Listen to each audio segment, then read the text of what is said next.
ഇരിങ്ങാലക്കുടയിൽ നിയന്ത്രണം വിട്ട ക്രെയിൻ സ്കൂട്ടറിൽ ഇടിച്ച് മറിഞ്ഞ് അപകടമുണ്ടായി. ഇറങ്ങി വന്ന ക്രെയിനിന്റെ ബ്രേക്ക് നഷ്ടപ്പെട്ട് എതിർവശത്ത് വന്ന സ്കൂട്ടറിൽ ഇടിക്കുകയായിരുന്നു. അപകടത്തിൽ സ്കൂട്ടർ യാത്രക്കാരി അത്ഭുതകരമായി രക്ഷപ്പെട്ടു.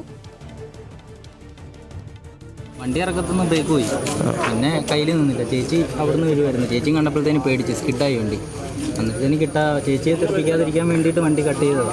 വണ്ടി കട്ട് ചെയ്ത് അങ്ങനെ പറഞ്ഞതാണ്. ചേച്ചി ഇന്നത്തേന് ഓടയിലോട്ട് ചാടി. താങ്കളെങ്ങനെ രക്ഷപ്പെട്ടത്? ഞങ്ങൾ വണ്ടിക്കകത്ത് തന്നെ ഇരുന്നതാണ്. വണ്ടി സ്കിഡായി മറിഞ്ഞ് വണ്ടിക്കകത്ത് തന്നെ ഉണ്ടായിരുന്നു. വണ്ടിയിൽ തന്നെ ഉണ്ടായിരുന്നു. വേറെ അപകടങ്ങളൊന്നും പറ്റിയില്ല? വേറെ അപകടങ്ങളൊന്നും പറ്റിയിട്ടില്ല. വണ്ടി ബൈക്കിന് കുറച്ച് ഇത് പറ്റിയില്ല. ചേച്ചി വന്ന വണ്ടി.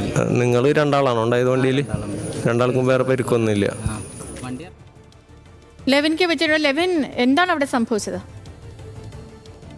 ഇന്ന് ഉച്ചയ്ക്ക് 1:30 അപകടം നടക്കുന്നത്. ഇരിങ്ങാലക്കുട മൂരിയാടിൽ വെച്ച്, മൂരിയാട് ജംഗ്ഷനിൽ വെച്ചാണ് ഈ അപകടം നടക്കുന്നത്. മൂരിയാട് പ്രവർത്തിക്കുന്ന കാഷ്യൂ കമ്പനിയുടെ ഭാഗത്തു നിന്നും ഇറങ്ങി വന്നിരുന്ന ക്രെയിൻ നിയന്ത്രണം തെറ്റി മറിയുകയായിരുന്നു. എതിർഭാഗത്തു നിന്ന് വന്ന സ്കൂട്ടർ യാത്രക്കാരി മൂരിയാട് സ്വദേശിനിയായ ശാന്തിയാണ് ആ സമയത്ത് സ്കൂട്ടർ ഓടിച്ച് അവിടേക്ക് എത്തിയത്.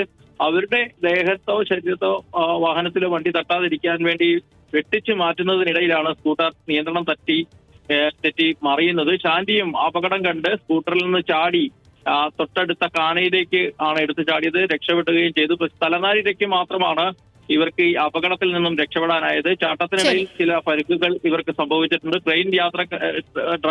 ട്രെയിൻ ഓപ്പറേറ്റർക്കും നേരിയ തോതിലുള്ള പരിക്കുണ്ട്. ഏതായാലും വലിയ അത്യാഹിതമാണ്. ശരി ലെവിൻ, തൃശൂർ ഇരിങ്ങാലക്കുടയിലാണ് നിയന്ത്രണം വിട്ട ക്രെയിൻ സ്കൂട്ടറിൽ ഇടിച്ച് അപകടമുണ്ടായത്. വിവരങ്ങൾ നൽകുകയായിരുന്നു ലെവിൻ കെ വിജയൻ തൃശൂരിൽ നിന്ന്.